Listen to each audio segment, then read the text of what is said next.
ദിനംപ്രതി വിവിധ ആവശ്യങ്ങളുമായി ദൈവസന്നിധിയിൽ പ്രാർത്ഥിക്കുവാനിരിക്കുന്നവരാണ് നാം.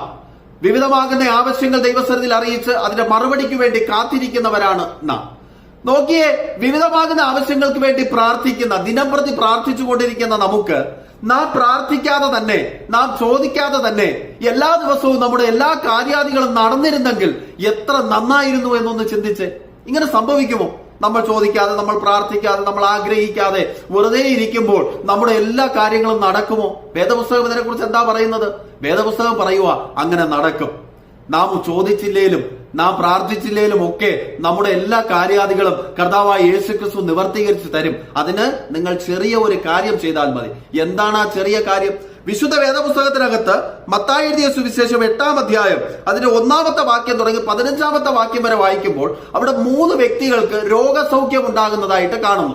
അതിൽ 1-ാമത്തെ വാക്യം തുടങ്ങി വായിക്കുമ്പോൾ കാണുന്നത്, ഒരു കുഷ്ഠരോഗി യേശുവിന്റെ അടുക്കൽ വന്നിട്ട് പറയുക, നിനക്ക് മനസ്സുണ്ടെങ്കിൽ എന്നെ സൗഖ്യമാക്കുവാൻ കഴിയും. ഉടനെ തന്നെ കർത്താവ്, എനിക്ക് മനസ്സുണ്ട്, നീ സൗഖ്യമാകുക എന്ന് പറഞ്ഞ് അവന്റെ ആഗ്രഹം പോലെ അവന് രോഗസൗഖ്യം കൊടുത്ത് മടക്കി അയക്കുന്നു.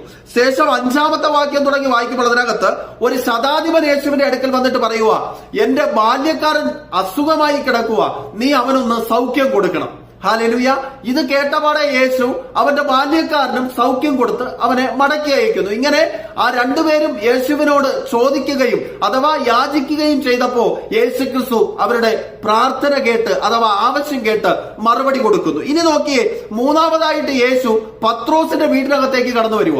അവിടെ കടന്നു വന്നപ്പോ പത്രോസിന്റെ അമ്മാവിയമ്മ രോഗിയായി കിടക്കുന്നത് കണ്ടു. ഇത് കണ്ട ഉടനെ യേശു പത്രോസിന്റെ അമ്മാവിയമ്മയെ തൊട്ട് അവരുടെ പനി വിട്ടുമാറിയെന്ന് ദൈവത്തിന്റെ വചനത്തിൽ രേഖപ്പെടുത്തിയിരിക്കുക. നോക്കിയേ, ആദ്യത്തെ 2 പേരും യേശുവിനോട് ചോദിച്ചു, യേശു സൗഖ്യം കൊടുത്തു. ഇവിടെ 3-ാമതായിട്ട് പത്രോസിന്റെ അമ്മാവിയമ്മ രോഗിയായി കിടക്കുന്നു എന്ന് ആരും യേശുവിനോട് പറഞ്ഞില്ല. ആ രോഗം കണ്ട് യേശു സൗഖ്യം കൊടുത്തു. എന്തുകൊണ്ട് അങ്ങനെ ചെയ്തതെന്നറിയാമോ? ഈ പത്രോസ് യേശുവിനോട് കൂടെ നടക്കുന്ന യേശുവിന്റെ ശിഷ്യനായിരുന്നു. എന്നെ കേൾക്കുന്ന പ്രിയ ദൈവജനമേ, ചോദിക്കാതെ തന്നെ, യാചിക്കാതെ തന്നെ നിങ്ങളുടെ വിഷയങ്ങൾക്ക് മറുപടി വേണമോ?